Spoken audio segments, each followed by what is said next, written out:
El contenido y las imágenes de este programa se difunden con fines noticiosos y de interés público. Además, los comentarios, opiniones y expresiones de sus invitados son responsabilidad exclusiva de ellos y no representan ni deben interpretarse como la opinión de este canal. EICNEX, nuestros periodistas y presentadores mantienen un nivel de compromiso con su audiencia, de entretener e informar de manera objetiva y con responsabilidad.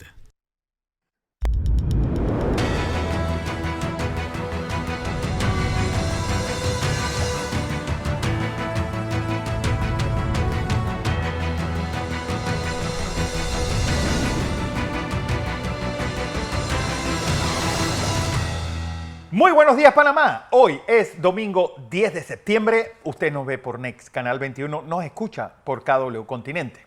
Un día, una semana, pues, que termina con la continuación del debate sobre este contrato entre Minera Panamá y el gobierno nacional, donde se ha ido hasta las comunidades. Una semana también donde terminamos con este llamado a huelga de 48 horas de parte de la AMUAX. Y que pues ellos hablan de falta de insumos y el gobierno pues anuncia que está dispuesto a sentarse en la mesa de negociaciones con ellos. Una semana también donde India ha dicho que se va a cambiar el nombre y va a volver a llamarse, o va a llamarse como se llaman ellos mismos allá en ese país. Es un problema que también, pues, la crisis de Ucrania y el tema del arroz, que va a ser noticia muy prontamente. José. Buenos días, Fernando. Buenos días a todos. Una semana también, Fernando, donde se registraron varias protestas a nivel nacional, algunas inundaciones nuevamente en la provincia de Colón, también con la violencia azotando a la provincia de Colón, más que todo con esta cantidad de homicidios registrados allá, y donde el diputado Jairo Bolota Salazar se pronunció señalando que uno de los responsables de este problema de inseguridad es el expresidente Juan Carlos Varela, por el programa Barrio Seguro y por estar conversando con los pandilleros y asesinos de esta provincia. Por eso él decía que Juan Carlos Varela no salía del lugar. También los profesores en alerta ante un llamado posiblemente a huelga. Ahora es por el tema del contrato minero. También las autoridades panameñas y de Costa Rica se reunieron por el tema migratorio en el país, por esa situación de esa crisis migratoria y la cantidad de inmigrantes que van llegando a la provincia de Darién en busca de llegar a los Estados Unidos, y también miembros de la GAFI estuvieron esta semana en nuestro país, Fernando. Así es. Bueno, el tema de la semana, sin lugar a dudas, fue esa firma ese debate para la firma de este contrato entre Minera Cobre Panamá y el Estado panameño. Es una concesión que le han llamado enclave, le han dicho que acabará con las fuentes de agua, que Panamá cede su soberanía. Roderick Gutiérrez, bueno, ha estado con nosotros varias veces. Roderick, pues, bueno, siguen los argumentos de muchas cosas que no aparecen ni siquiera en el contrato. Sí, correcto. Buenos días a todos. ¿Cómo han estado? Buenos días. A ver, pues el tema y el último es esta presentación que ahora decía Rodrigo Noriega, en una carta desmentida por el propio gerente de la empresa, que el Canal de Panamá y Minera Panamá tendrían que pelear por las aguas subterráneas. Tú que eres ecologista y has estado en el lugar. Bueno, sí. Como siempre le quería decir, bueno, los ambientalistas de carrera. Porque sí hay que separar mucho el tema de quién es un ambientalista de carrera y quién es un ambientalista romántico, o todo esto que salen ahora agarrar nuestra profesión como bandera política o bandera social para hablar de temas que realmente desconocen. O sea, nosotros lo que hemos estudiado y lo que nos dedicamos a esto por muchos años, yo llevo 32 años ya en la carrera, tanto como voluntario ambiental en su momento cuando era muy joven en la universidad, como funcionario público en INRENARE, y parte en ANAM, lo que hoy es día del Ministerio de Ambiente, y 20 años como empresario ambiental, de servicios ambientales, galardonado 4 veces a nivel internacional como mejor empresa de servicios ambientales a nivel mundial. Incluso el último fue ahora mismo en Bélgica, el Diamond Prize, que nos da el premio como la mejor empresa de servicios ambientales a nivel mundial. Y somos la única empresa también que estamos en el club de empresarios de la Universidad de Oxford, y somos la única empresa de servicios ambientales que está en el club de empresarios de la Universidad de Oxford. Entonces, cuando nosotros hablamos primero que todo, con bases, con fundamentos científicos. Y nos llama mucho la atención cuando agarran nuestra profesión como bandera política o bandera social para hablar de temas que realmente no tienen nada que ver con lo que está sucediendo actualmente. Tú lo mencionaste hace un momento y muy bien, muchas de las cosas que se están diciendo sobre el contrato no están en el contrato. Muchas de las cosas que se están diciendo tampoco están en la realidad, porque también hay que partir de algo. Esta empresa este proyecto es un proyecto que ya existe. No es un proyecto como lo quieren dar a entender algunos ambientalistas románticos, de que lo que va a pasar en futuro. No, este es un proyecto que ya lleva 5 años en la etapa de explotación y lleva desde los años 60 en la etapa de exploración. Esto no es para nada nuevo y yo sé que realmente traerlo a colación para que todos estemos bien claros en ese punto. Eso por una parte.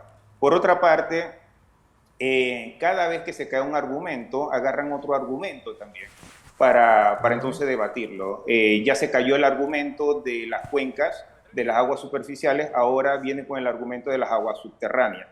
Para todo esto se necesita realmente tener datos, tener estudios, haberlo hecho por profesionales idóneos. Nosotros no trabajamos solos, todo lo que nos dedicamos a esto lo hacemos de forma interdisciplinaria.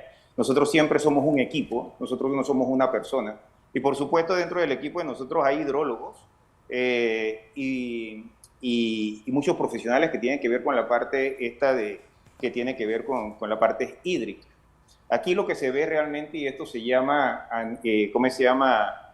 A nivel, el concepto que se está utilizando ahora mismo es la neutralidad científica. ¿Qué es la neutralidad científica? Tratar de agarrar argumentos que son populares socialmente para debatir entonces la ciencia.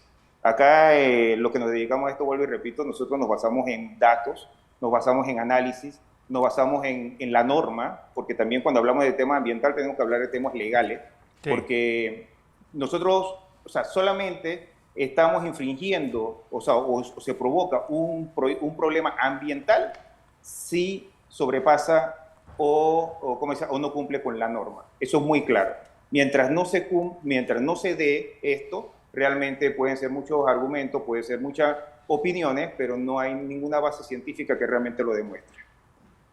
Bueno, pero, es decir, se habla de que el corredor biológico mesoamericano está en peligro, que hay pues ciertas especies endémicas que usan ese corredor para ir de un hemisferio al otro y estarían en peligro por la mina. Se habla de la expansión que tendría la mina, incluso ellos hablan con las expropiaciones que les permite el contrato. ¿Qué hay de verdad en eso? Bueno, esa es otra cosa también, y eso ya entra en la parte jurídica, ¿no? Muchas veces, vuelvo y repito, cuando se cae un argumento agarran otro. Cuando leen el contrato, primero que todo, la mayoría no se ha leído el contrato. Y algunos cuando leen el contrato no se lo leen completo. Entonces, sí es verdad, la Constitución panameña y la normativa panameña permite la expropiación, pero eso es el último paso. O sea, lo último que realmente es la última herramienta que se utiliza en caso tal de que no se cumplan las dos primeras. Y las dos primeras que tienen que ver con lo que es la compra o negociación o alquiler del terreno, primero que todo. Si no se llega a un acuerdo, entonces entra el Estado y por medio del Ministerio de Economía y Finanzas, entonces, y a NATI se le da un valor catastral ¿cómo se llama?, al terreno, que ese es el que debería pagar entonces a la empresa en caso tal de que decida comprarlo. Y por último, si es necesario, entonces entra lo que es la expropiación. En Panamá no ha existido realmente ahora mismo experiencia con expropiaciones, porque siempre se cumplen los dos primeros. Entonces nunca habla de que hay dos pasos previos antes de lo que es la expropiación. Por otra parte, también lo que es la expansión. Eso es muy importante determinarlo porque en temas mineros, específicamente en lo que es la parte de concesiones mineras, las concesiones mineras están muy bien delimitadas. O sea, incluso el contrato comienza estableciendo realmente cuáles son las zonas que son 4 zonas. ¿Y cuáles son las coordenadas de cada una de esas zonas? Esas son las zonas que le permite el Estado ahora mismo, por medio de una concesión, a la empresa, ¿cómo se llama?, trabajar.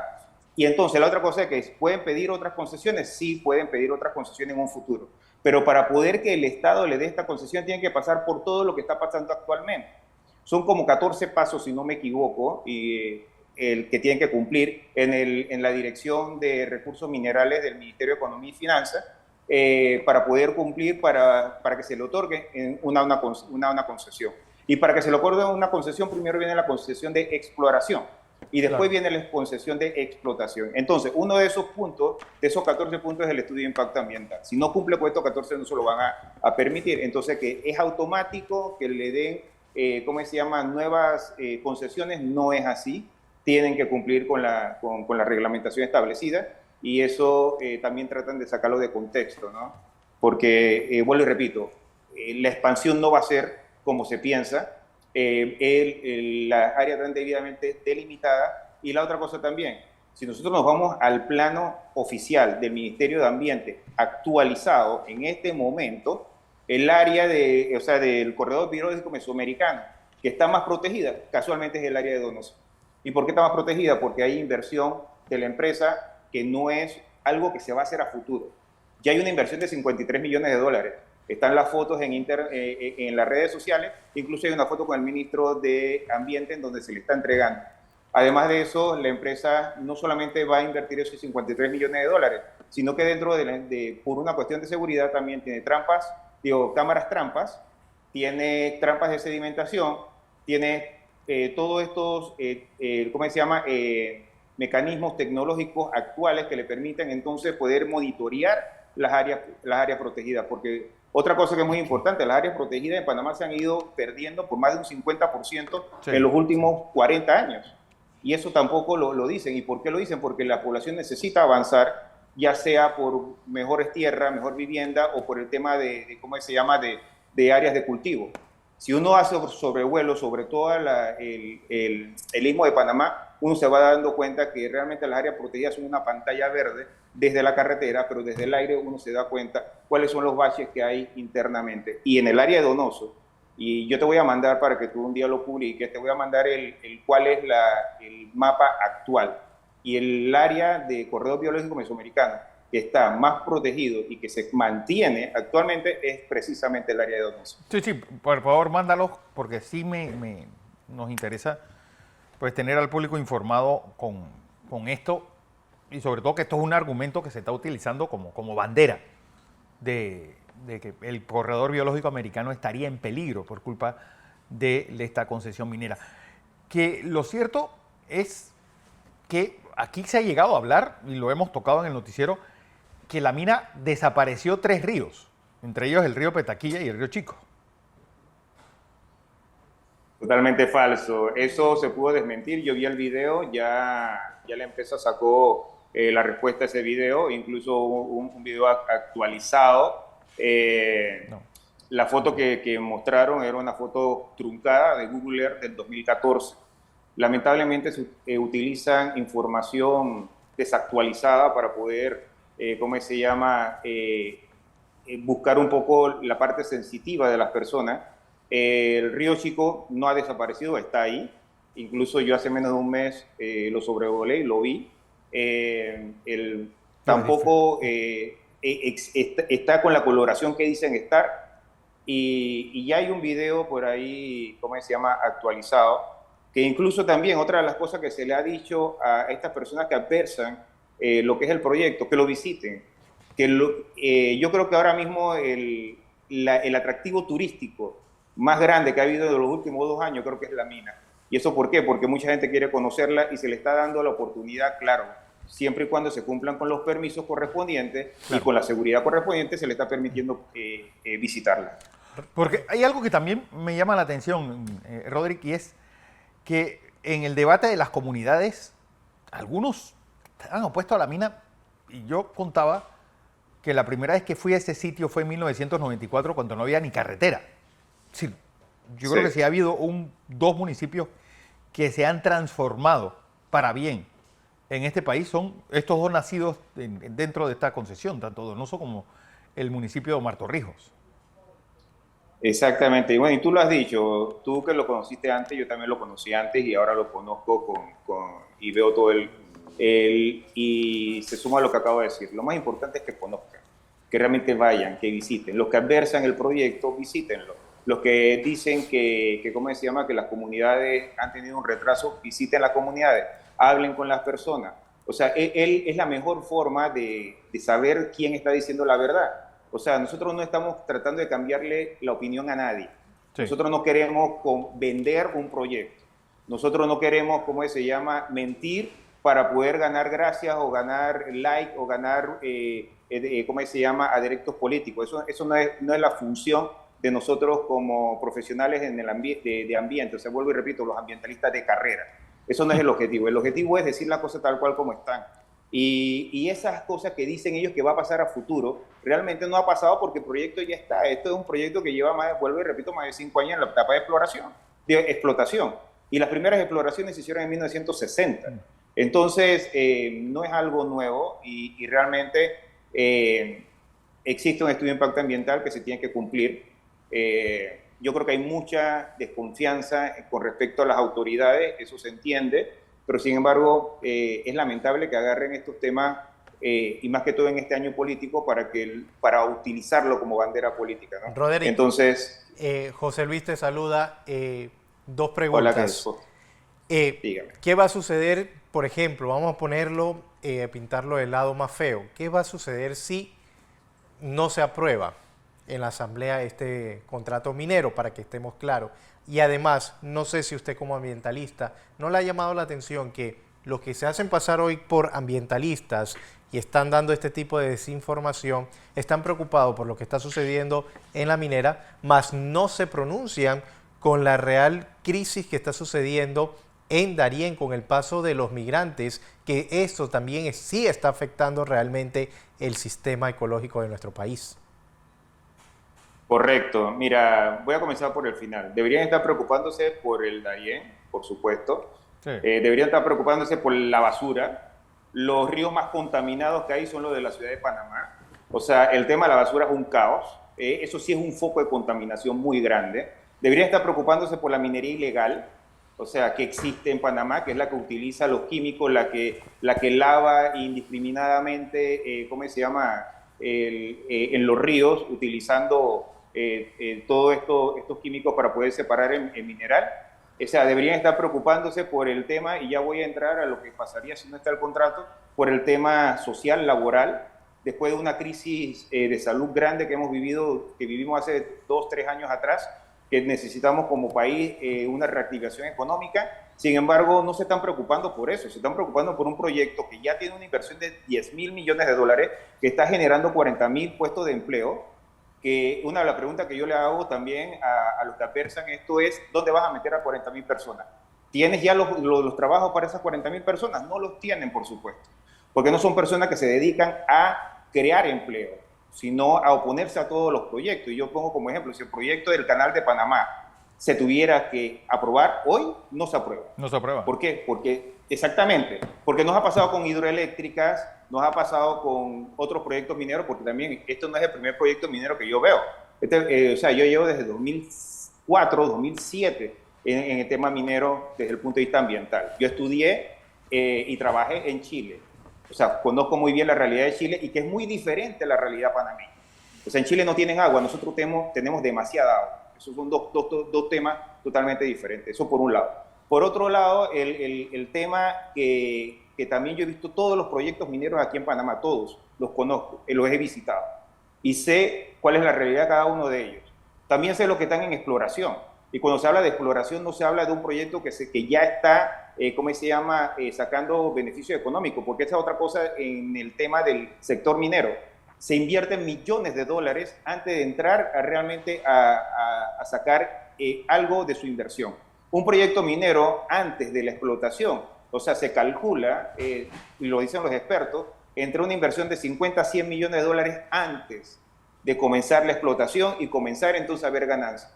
Entonces, esas son las cosas que se invierten Por eso es que cuando se habla del sector minero tienen que ser muy profesionales en poder hablarlo y decir cómo se realiza realmente esto y no estar hablando por hablar. Pero a la pregunta, ¿qué pasaría si el contrato no se aprueba?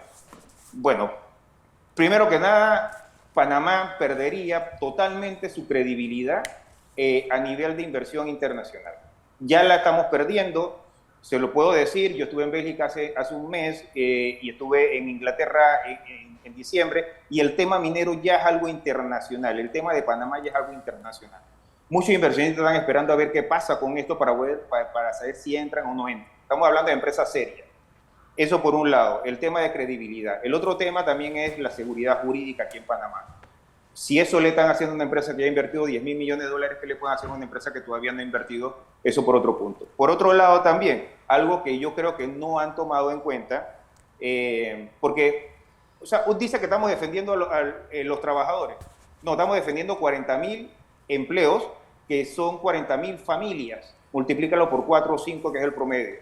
Eso es lo que realmente se tiene que defender aquí en Panamá.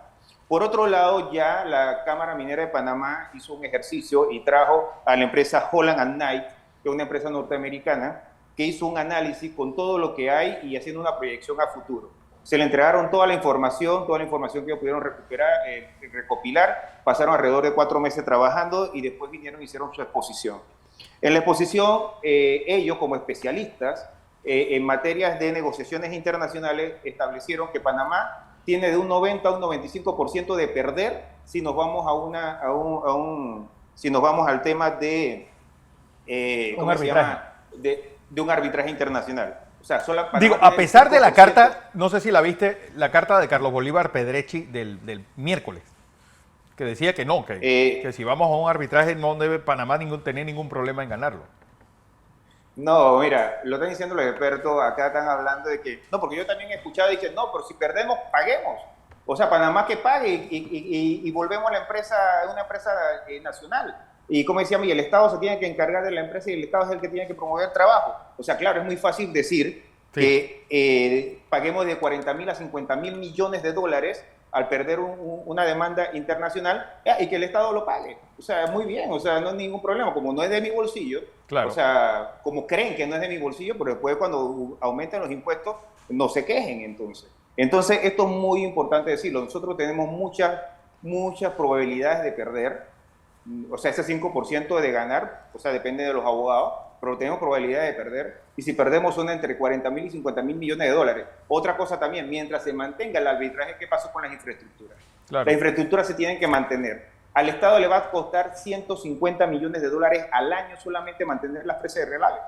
Eso es lo que cuesta mantener las presas de relaves. Además de que se van a ir dañando las plantas, se van a ir dañando los molinos, se va a ir dañando todo esto, que va a quedar entonces en una, ¿cómo se llama? En chatarra, igual como quedaron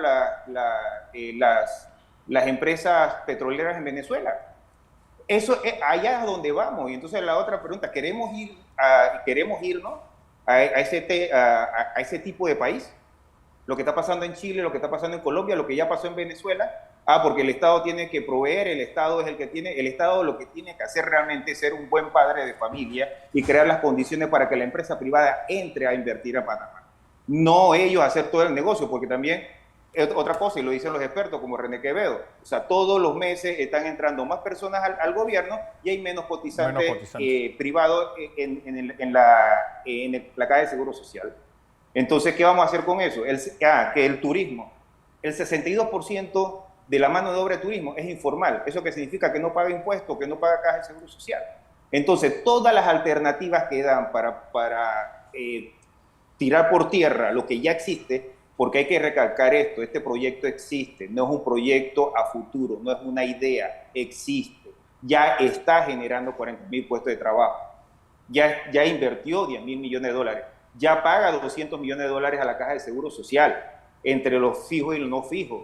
Ya, ¿cómo se llama? Con este nuevo contrato va a comenzar a pagar los impuestos que no había pagado por las leyes de incentivos que tiene Panamá. Porque esa es otra cosa que tampoco explican. ¿Por qué la empresa no pagaba? Primero que todo, porque se rige bajo el Código Minero de la República de Panamá de 1963, que establece el 2%. entonces no se va a regir por el Código Minero totalmente, sino que es un nuevo contrato que establece cuáles van a ser los porcentajes que van, y estamos hablando de 375 millones de dólares mínimo. O por otro lado, el Código Minero establecía hasta un 25% de extranjeros. No, se van a regir por el Código de Trabajo que establece hasta un 10%. O sea, todas las cosas que se han puesto en este nuevo contrato, que muchos no han leído, entonces mejoran realmente ¿cómo se llama? ¿Cuáles van a ser los aportes hacia Panamá? Entonces, eso es lo que debería estar el Estado, y los próximos gobiernos deberían estar enfocados en eso, en crear el incentivo, crear las condiciones para que la empresa privada entre a Panamá y sea quien genere empleo, y no el gobierno. O sea, porque nosotros no podemos basar en, ¿cómo se llama eso? Como sacar la plata de un bolsillo y ponerse en otro. Creemos que entre más el gobierno... Pero es que además, Rodrigo, un gobierno que no puede tener las escuelas a tiempo. Bueno, todos sabemos que empezamos en marzo, que no puede con el problema de la basura aquí. ¿Cómo lo vamos a poner a manejar algo tan complejo como esa mina? Además, es una mina que la gente habla del cianuro, del mercurio, que son elementos que no se están utilizando allí. Por supuesto, porque para cobre no necesita cianuro. Por otro lado, la empresa no se va hasta el proceso final. Ellos no van a la fundición ni van a lo que es ¿cómo se llama? El doré. Eso lo están haciendo afuera. ¿Eso qué significa? Que no necesita químicos para poder hacer ¿cómo se llama? Esa transformación final. Ellos lo que están exportando es concentrado de cobre, que es ese polvito que estamos viendo en algunos videos que llega al barco. El barco son unas bachas. Por ahí he escuchado hablar de que quién cuenta los contenedores que se van de Panamá. O sea, el cobre no se transporta en contenedores, se transporta en baches. O sea, el desconocimiento. Y lo que más me preocupa a mí es que muchos de los que lo están hablando son profesionales. Sí. O sea, yo lo puedo entender de un estudiante de la universidad de 18 años, 19 años, con toda esa energía que tiene, porque yo también tuve esa edad y yo también fui voluntario de ambientalista y también me gustó esta parte. Pero que profesionales lo estén diciendo, como el tema de que ahora las aguas subterráneas van a afectar al canal de Panamá. O sea, que lo digan a alguien y que digan que son doctores, eso a mí realmente me preocupa, porque eso pasó en Chile, estamos viendo cómo está Chile hoy en día, veamos el vecino. Pasó en Venezuela, veamos qué pasó con el petróleo en Venezuela. O sea, el Estado se iba a encargar. Sí. ¿Dónde está? O sea, esas son las cosas que tenemos que ver nosotros hoy en día. Bueno, sobre todo preservar esos 40.000 panameños que deben estar pues con una incertidumbre, no consiguiendo préstamos, no, ¿sabes? Porque Exacto. Nadie sabe qué es lo que va a pasar con esta empresa. Entonces 40.000 por 4. Otra cosa también, una sola empresa, está generando el 4.8 del PIB de Panamá. Una sola empresa. Imagínate si tuviéramos 5 empresas, no estamos hablando del tema minero, 5 empresas grandes aquí en Panamá, generando el 2, el 4, el 5, que 4 empresas más estén generando el 76% de las exportaciones actualmente. Mira, la empresa minera representa el 76% de las exportaciones. Eso lo dice la página web oficial del MISI. O sea, no me crean a mí. El que le sigue es la bananera con el 3.5. Mira, del 76% de las exportaciones a la bananera al 3.5. O sea, mira la diferencia que hay entre uno y otro. Y los que le siguen son las camaroneras con el 1.6%. O sea, hay un tema abismal tanto en el PIB como en el tema de las exportaciones, que eso, por supuesto, no lo hablan. Entonces, agarran el tema ambiental, que es lo que más me molesta a mí, y tengo que reconocerlo, porque es mi profesión a la cual me dedico, a la cual amo, por la cual estudié, y no estudié solamente una carrera, estudié 2 carreras, 2 posgrados y 2 maestrías en temas ambientales, y después estudié Derecho, o sea, para entender un poco el tema del derecho, o sea, que utilicen nuestra profesión como bandera política. O sea, es como si yo estuviera ahora mismo hablando de los cardiólogos. Cualquier cosa que yo diga del corazón ahora mismo, o está mal dicha, o es solamente mi opinión personal, porque no soy experto en eso. Bueno, Rodrigo Gutiérrez, como siempre, un placer recibirte. Gracias por esta amplísima gracias explicación. Voy a información comercial. Cuando regresemos, hablaremos del agua. ¿Qué nos espera, sobre todo en nuestro principal activo, el canal de Panamá? Vamos a hablar con alguien que tuvo que ver con con el agua del canal y con todo el impacto que tiene un canal que funciona básicamente con agua. Oscar Vallarino estará con nosotros después del cambio.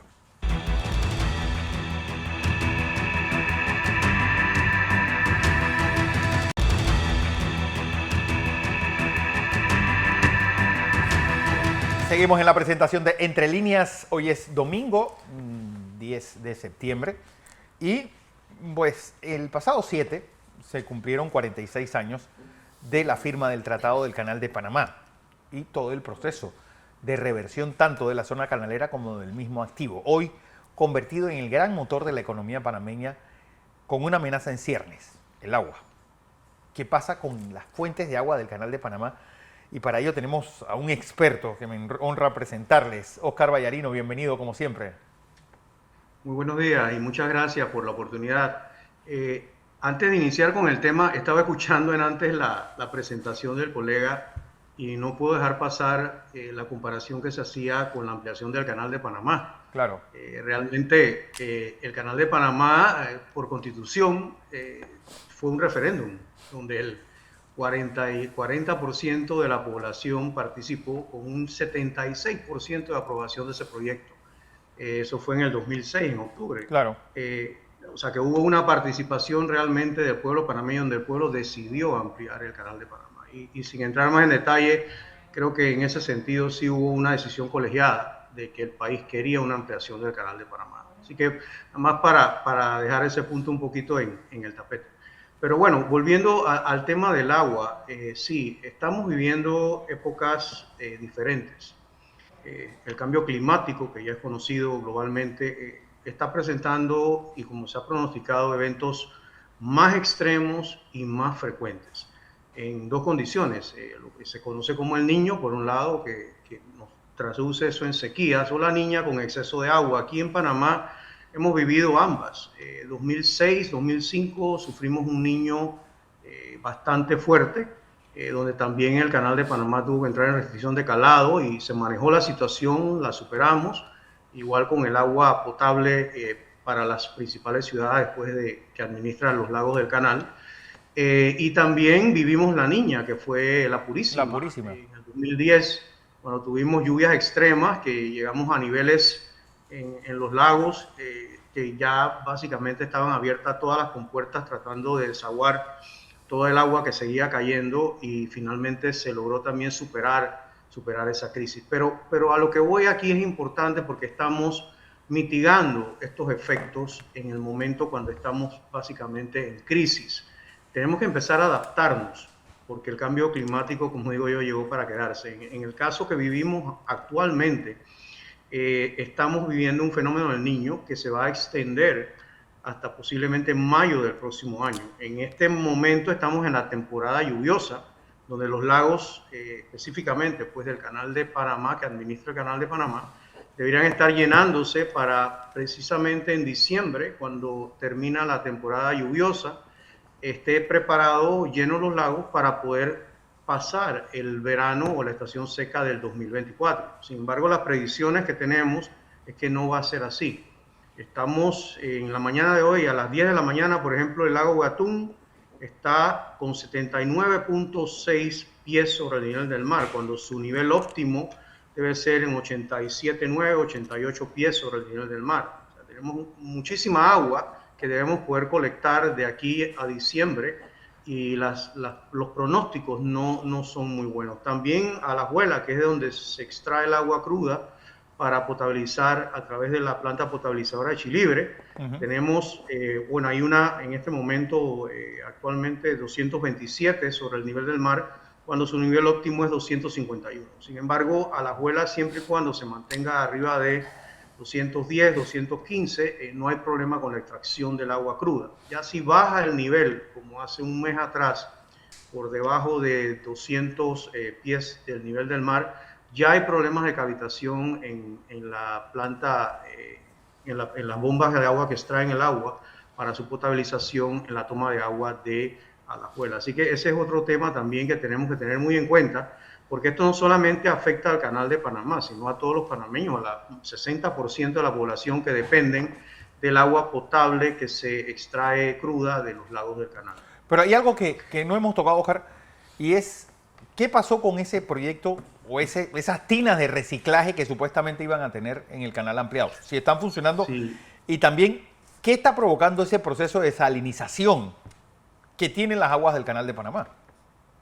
Sí, bueno, realmente desde que se construyó el canal original, Sí. si ustedes saben lo que es el lago Miraflores, tenía ahí la toma de agua de la planta potabilizadora que administra Salar, la planta de Miraflores.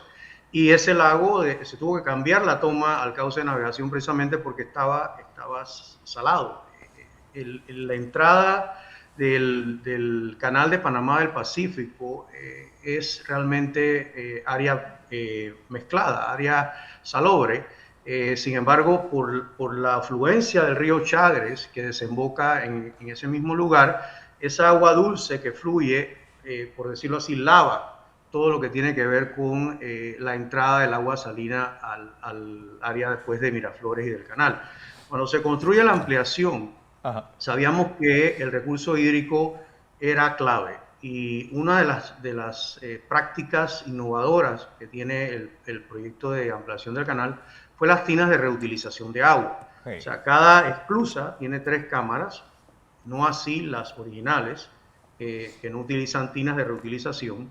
Y en estas 3 cámaras, cada cámara tiene 3 tinas de reutilización de agua. Cada tina reusa el 20% cada vez que el buque entra en una cámara. O sea, si un buque transita de un océano a otro, ahorra el 60% del agua que utiliza para su tránsito, cuando normalmente se utilizaba un 100% del agua. Sin embargo, en estación lluviosa, cuando están transitando los buques y cada vez que se hace pues, el tránsito en las cámaras, el agua dulce se lava esa cuña de agua salina que entra a través de las esclusas. De hecho, las esclusas son una barrera natural para la entrada pues, de agua salina al canal, como una escalera.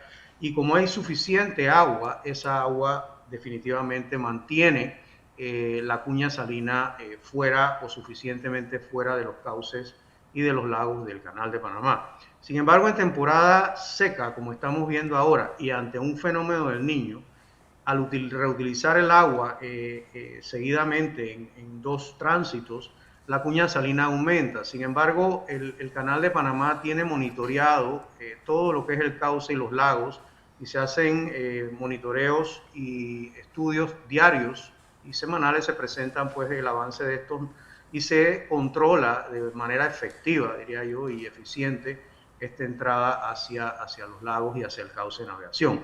De hecho, escuché recientemente, en la administración anterior se había aprobado un proyecto que van a ejecutar ahora, que es precisamente mover la toma de agua de la planta de Miraflores, que está en el cauce, un poquito antes del Puente Centenario, por decirlo de alguna manera gráfica, y la van a mover a Gamboa precisamente para evitar que si aumenta pues, la cuña salina o si hay algún accidente en el cauce, Dios no quiera, algún derrame o algo, no afecte la toma de agua precisamente de Miraflores. Así que ese es un proyecto que va a ejecutar el canal. Eso de alguna manera ayuda a ahorrar agua en época seca, como lo explicó el canal, porque ahí vas a poder utilizar con mayor frecuencia las tinas sin poner en riesgo la calidad del agua que estaría suministrando a Miraflores para su potabilización. Porque, señor Oscar, estamos viviendo en un mundo de fake news y donde hay expertos en todo y salen opinando, y esto se llega a transformar en una desinformación. Para la tranquilidad de la población, esta sequía que podría estar afectando el agua en el canal de Panamá, ¿cómo afectaría también a la producción de agua para que llegue a la residencia de muchos panameños? Sí, bueno, ahí son 2 temas, ¿no? El canal, los lagos que administra el canal proveen, como expliqué, agua cruda para más del 60% de la población del país, que se concentran en las ciudades de Panamá, Colón y ahora el oeste de Panamá. Estamos utilizando lagos, uno con más de 80 años, el otro más de 100 años, donde había una población mucho menor.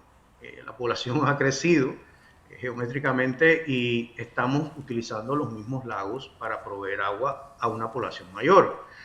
El otro tema interesante, tuve el honor pues de participar como facilitador en la mesa de agua del Pacto Bicentenario, donde aprendí muchísimo con el equipo excelente de técnicos panameños y lo que la misma población expresó. Y tenemos un tema muy serio con lo que es las fugas en la producción de agua potable. O sea, si pudiésemos empezar a reducir las fugas que se dan en el sistema, que se estima en un 40% del agua que ya está potabilizada, se bota, se pierde a través de las fugas, nosotros podemos empezar a tener mayor agua potable disponible. Estamos ahora mismo en un proceso, según escuché al director del IDAN, de terminar la construcción y la expansión de varias potabilizadoras. Por ejemplo, se está construyendo la José Rodríguez, o la que se conoce como Howard, que le va a dar agua a ese sector. Está construyéndose también la de Gamboa, que le va a dar agua y se va a conectar al anillo hidráulico de Chilibre. Se expandió el nuevo módulo de Chilibre. Se tiene que construir la ampliación de Sabanitas también y de Laguna Alta. También el Canal de Panamá anunció que va a expandir Mendoza, que da hacia el área de Chorrera, hacia el oeste, en 20 millones. Sin embargo, estas potabilizadoras y estas expansiones, una vez comiencen a operar en los próximos 2 años, año y medio, van a extraer 250 millones de galones diarios más de agua de los mismos lagos que se están abasteciendo hoy en día. Entonces, sí, se requieren las potabilizadoras para poder producir más agua potable, pero se requiere también reparar las fugas y se requiere buscar nuevas fuentes de agua, de almacenamiento de agua, para poder proveer esa agua en demasía en la época lluviosa que no podemos captar porque no tenemos la capacidad ahora mismo. El proyecto de ampliación entre sus estudios, si usted recuerda, por allá en el año antes del referéndum, sí, en 2005, el Canal de Panamá por ley orgánica, la Junta Directiva propuso los límites de la cuenca hidrográfica del Canal de Panamá. Y esos límites se identificaron que incluirían la cuenca del Río Indio, la cuenca de Caño Sucio y la cuenca de Coclé del Norte. Así que la cuenca del canal, mucha gente dice se expandió, pero realmente la cuenca del canal se delimitó por primera vez. Sin embargo, antes del referéndum se decidió, el gobierno de turno decidió derogar la ley 44 porque había algunas comunidades y grupos en contra de la ampliación del Canal de Panamá y sobre todo en contra de la cuenca occidental que iba a administrar el Canal de Panamá.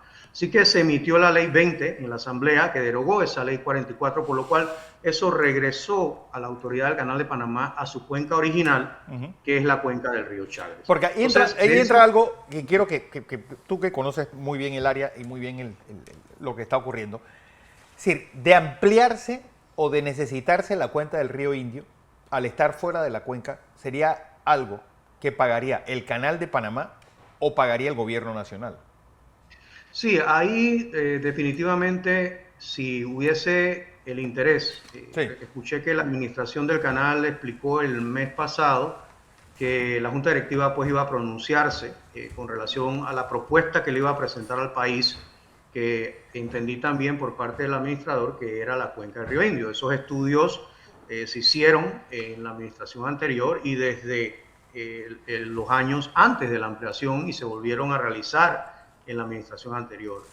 Precisamente como el canal, el Río Indio no era parte de la cuenca hidrográfica del canal ni bajo la administración del canal, se logró con Mi Ambiente que nos contratara en el Canal de Panamá para hacer esos estudios. Entonces, el Canal de Panamá hizo el estudio de Río Indio nuevamente y volvió también, incluyó proyectos como Bayano, entre otros que solicitó Mi Ambiente que realizara el canal por su experiencia precisamente en lo que es el manejo de los recursos hídricos.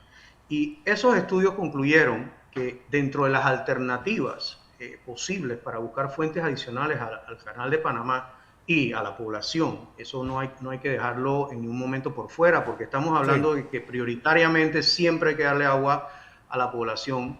Se habló pues de Río Indio como una fuente inmediata y también de Bayano, ya que Bayano, por ejemplo, tú no requerirías hacer un nuevo lago, como es el caso de Río Indio. En Bayano se estudiaron muchas alternativas, dentro de las cuales también se estudió construir una potabilizadora que le diera agua hacia el este del país y no tener que seguir forzando el agua potable que viene ahora mismo del área oeste. O sea, todos esos estudios se plantearon y se entendió pues que eran estudios ya terminados. Entró pues la nueva administración y decidieron, según escuché también, estudiar no solamente las fuentes externas fuera del Canal de Panamá, sino las internas. Y se estudiaron algunos proyectos como el brazo de Trinidad, que también había sido estudiado con los norteamericanos, para hacer por decirlo de una manera coloquial, un lago dentro del lago, y de ahí extraer el agua potable, el agua cruda, perdón, para potabilización, y así no tener pues que lidiar con los problemas adicionales que puede tener pues la cuenca. Entonces, estos proyectos estamos pues a la espera que la Junta Directiva del Canal pues se pronuncie y nos indique si se va a realizar Río Indio o si se va a realizar una combinación, o no sé si hay otras alternativas que fueron estudiadas que pudiesen combinarse para lograr pues captar esa agua y almacenarla que requerimos para el futuro. José. Sí, don Oscar, también preguntarle, estas declaraciones del presidente de Colombia, de los Estados Unidos y de México, y el de México, ¿cómo afectan la imagen del tránsito por el Canal de Panamá?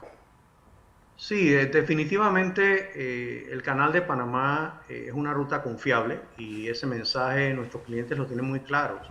El Canal de Panamá ha tomado las medidas para precisamente garantizar el negocio a sus clientes. Por ejemplo, se redujo y garantizar el agua a la población. Y se redujo de 38 tránsitos a 32 diarios. Sin embargo, cuando el buque de contenedores, para tomar un ejemplo, sale de puerto hacia el Canal de Panamá, él ya sabe con cuánto le está dando el Canal de Panamá de calado. Normalmente el calado, el canal lo ofrece en 50 pies, está entiendo a 44 hoy en día. O sea, eso que es para el cliente sabe que cuando él llega a la entrada pacífica, por ejemplo, del Canal de Panamá, si él viene cargado con más contenedores de los que puede pasar en 44, los descarga y los transita a través del ferrocarril o a través de vehículos por tierra y los recoge una vez termina su tránsito en el Atlántico. Así que el canal sí está atendiendo a sus clientes y definitivamente la fila de espera se ha aumentado porque se ha reducido la cantidad de tránsitos. Recientemente también bajaron las reservaciones de 7 diarias a 5, lo cual también va a permitir que la fila se agilice mucho más rápido. Así que el canal sí está tomando las medidas en este momento para atender la crisis. Sí. Y darle pues un buen servicio confiable sobre todo al cliente, y estamos en el canal, estoy seguro, están en contacto como lo hacíamos antes con los clientes cada vez que había algún tipo de incidente o de situación que atender. Así que en cuanto a las palabras de los presidentes, realmente me parecen desafortunadas y con todo respeto creo que no están más que haciendo pues estos comentarios a manera de utilizarlos en sus respectivos países para promover sus agendas en estos lugares. Por último, lo del túnel bajo el puente, es decir, este túnel que se va a hacer para el metro, de la línea 3 del metro, ¿esto pondría límites al canal? ¿Qué perspectiva se tiene? Porque al final pues estás limitando la profundidad que va a tener los posibles dragados futuros a barcos mucho más grandes y contenedores y más pesados también. Bueno, ahora mismo el diseño del canal y las esclusas Neopanamax permiten el tránsito de buques del tamaño que pasan por Panamá. De la ruta mundial, solamente creo que es el 5.56% de todo el tránsito del comercio global, solo ese 5.5 a 6% pasa por Panamá. O sea que esos buques más grandes no pasan ni van a pasar por Panamá porque sus rutas no son por Panamá. Así que el canal, al ampliarse, atendió precisamente la necesidad de captar ese nuevo negocio porque los navieros decidieron hacer buques más grandes y consolidaciones entre los navieros para maximizar sus operaciones. Así que cuando se hizo la ampliación, el canal tomó en cuenta ese tamaño y esa fue toda una discusión y todo un análisis y estudios profundos de la industria para poder decidir de qué tamaño se hacía pues la ampliación del Canal de Panamá. En cuanto al túnel, bueno, yo recuerdo que el proyecto anterior, que los estudios los hizo el Canal de Panamá, tenía 8 alternativas, de las cuales se había escogido un puente con un tren ligero, no un metro, que iba a salir de aquí de la estación de Albrook hacia el oeste. Se cambió ese proyecto a un túnel ahora y a un puente, es lo que tengo entendido. Y yo recuerdo que cuando se estudió el proyecto anterior, para hacer un túnel por el Canal de Panamá, el canal requiere que ese túnel vaya a 50 metros, más o menos la altura que tiene el Puente de las Américas, que tiene 80 metros, por debajo del cauce de navegación del canal. O sea que en principio el túnel debe pasar debajo y no debe afectar el cauce de navegación. Profundizaciones a futuro del Canal de Panamá, yo entendería que el canal debe tomar las predicciones, si acaso para hacer la fragmentación de la roca ahora, antes de que se haga el túnel. Esa podría ser una decisión si están pensando pues a futuro aumentar el calado de buques que ahora mismo es de 50.1 pies al llegar a puertos panameños. Óscar Vallarino, un placer haberte tenido hoy. Domingo, gracias por esta amplísima... Mucho gusto y muchas gracias. Así a es. la orden siempre. Bueno, siempre. Bendiciones. Nos has puesto claro muchos de los temas que hay respecto al agua dentro del Canal de Panamá. Información comercial. Cuando regresemos, el mundo. Después del cambio.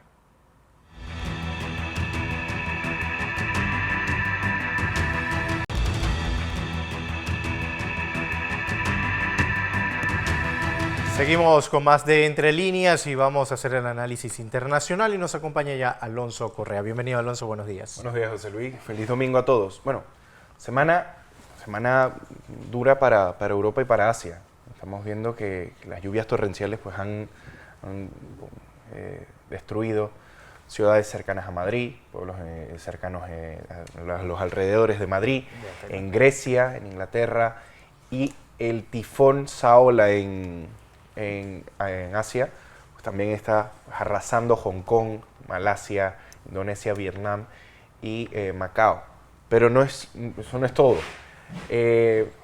Han descubierto esta misma semana un huracán categoría 5, que es, según estimaciones, el más fuerte que ha pegado en 2023. Por suerte, está lejos en el Golfo de México, no ha tocado todavía tierra y se espera pues, que cuando toque tierra ya sea categoría 2 o 3.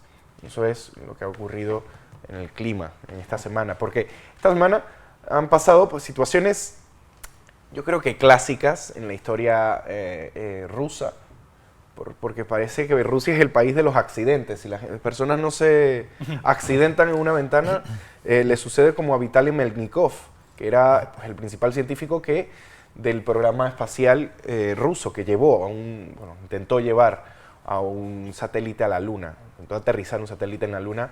Desgraciadamente los cálculos no salieron bien y el satélite se estrelló hace un par de semanas atrás.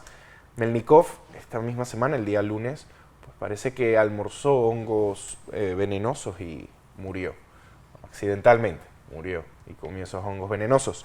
También en Japón está buscando pues, convertirse en el quinto país en aterrizar en la Luna y está llevando a cabo pues, todo su programa aeroespacial para lograr este cometido, como lo hizo la India, cosa que se me olvidó, me da culpa, comentarlo. El satélite que yo había dicho a finales de junio, a mediados de julio, que la India había logrado pues, enviar, despegar el cohete que llevaría a la Luna, aterrizó en el Polo Sur. Todavía no hay pruebas de ello, no han salido ninguna foto, ningún video, pero según fuentes oficiales indias, bueno, baratíes serían ahora, porque la India está cambiando de nombre, han llegado al Polo Sur del lunar y serían el primer país en conseguirlo. Esto, yo creo que para también hacer mantenernos en Asia y hacer una analogía con el país contrario, el enemigo acérrimo de la India, China. La economía china, yo creo que lo llevo diciendo también varias semanas, está viendo devastada por la crisis de la vivienda, los tofu buildings, como los llaman ellos, edificios hechos con materiales de muy poquísima calidad y materiales que se deshacen casi al contacto. Además de esto, edificios completamente vacíos están llevando a la economía china a estar en su cuarto mes de caída interanual, o sea que no se ve muy bien junto con la crisis de desempleo en menores de 24.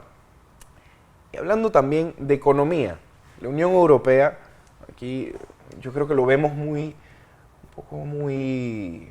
buenos ojos, lo idealizamos mucho el hecho de una Unión Europea, un conglomerado de países que funciona, que hay tránsito libre, que se mantienen, se sostienen entre ellos.